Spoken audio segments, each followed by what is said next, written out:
me, all good horror movies have, you know, they have a vibe that you get into. Like somehow you're there, you're trapped in this world of the movie, and you can't get out of it, and that's why it becomes unnerving to people and it makes them uncomfortable to watch it. Rob Zombie's imagination just is unfettered.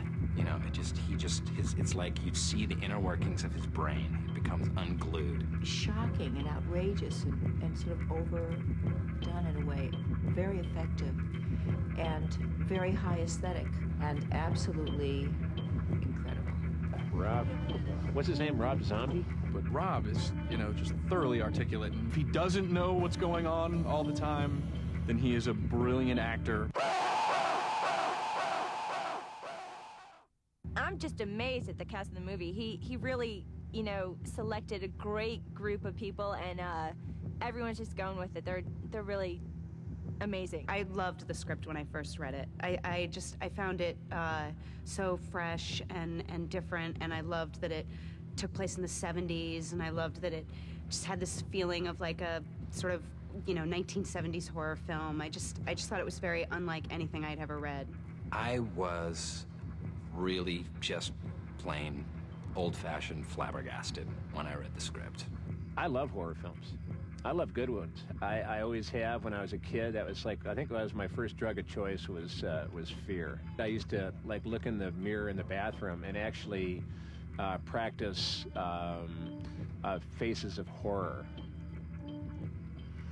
All of a sudden this guy's coming after me and he looks like this half-dead guy with these white eyes, and you know, we're in the middle of nowhere. It's in the middle of the night. Everybody's quiet, so everybody sort of disappears, and it's me and this half-dead guy chasing after me. And I think I may have kicked him a little too hard a couple times. You either like or you don't like the characters enough to want to see them either die or not die. As long as you're siding with someone in a horror film, I think it's a good film. If you're siding with the killers, or you're siding with the victims, or you're hoping that they don't die, or you're hoping that they die, but just anything that draws you into, you know, the suspense and the terror of the film.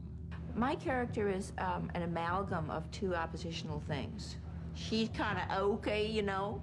She just like, you know, kind of okay, but she's an nymphomaniac. You know what I mean? I mean, she's just really nymphomaniac. But she talks like that. Well, working on this has been a lot of fun because I love playing monsters.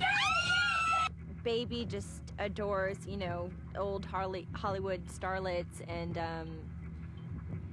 you know, she lives in a hick town and just kind of takes her own take on what's going on in Hollywood. You know, it starts kind of normal, and you think it's you know, it's going along or whatever, and then it just starts to spin out of control. And just when you think it can't go any farther or get more bizarre or more creepy or whatever, it goes farther. See, I would love to see this film in one of those, like, little theaters where people talk to the screen and everything, because I have a feeling it's going to get real noisy. I think they should be frightened. I think their temples should pound. I think sweat should come out of them. It's fun. It's like a little adrenaline rush, going in and not knowing when the scare's going to come up, and you scream and your heart starts palpitating. It's almost like a roller coaster ride. To me, the challenge of directing a movie is just keeping someone entertained for that amount of time. When I first discovered movies as a kid, like in the early 70s, is what I'm most excited about, and that's what you know, the time that I love. So, I mean, I guess that's my guidelines for everything I do.